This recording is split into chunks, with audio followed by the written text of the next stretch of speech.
Most people's perception of a taxidermist, if you speak to the general public, would be old men in flat caps in a shed. I hope to dispel those myths. People say to me, you can't have a dead mouse in your kitchen. I said, well, why not? He's pretty, he's a pretty little mouse. We have the rabbits here ready to be chopped up and the pheasants below. I like to use taxidermy in interior designs. Jayne Brown had filled her home with dead animals, except for one. Come here, you. He's just had his dinner. He's the love of my life, this little boy. He's my little son.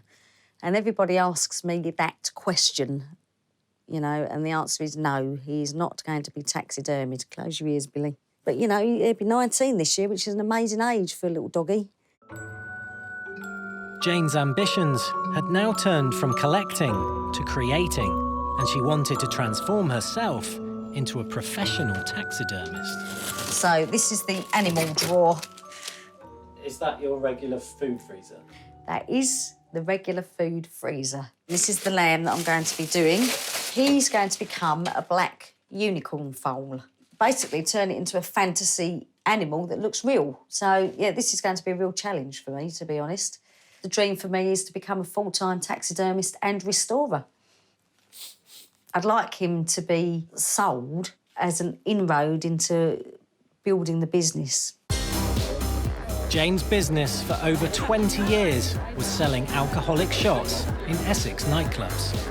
But now, aged 45, she wanted to turn from tequila Jayne into taxidermy Jayne.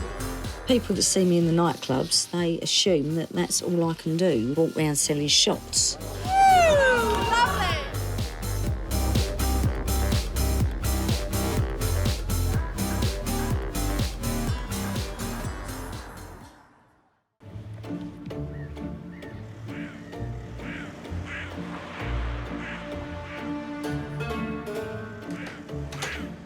Hello.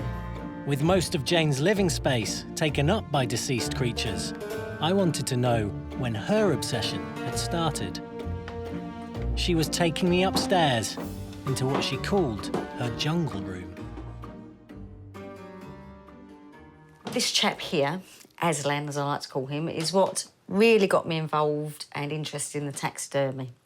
My mum passed away, she left me a little bit of money, and I decided to buy something that was going to be unusual, that I could remember her by, and something I would love. And I just had to have him.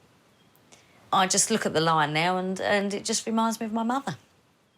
From him, my love of taxidermy sprung up, and then I decided to try and find a few more pieces. And where does the interest come from in actually doing it? My father was going to be a doctor. He was trained to be a doctor, but was hit on the head with a cricket ball and had a massive brain hemorrhage. So that type of thing has obviously come through me as well. What does your boyfriend think? He's got no choice, really. He'll end up in a jar, if he doesn't agree.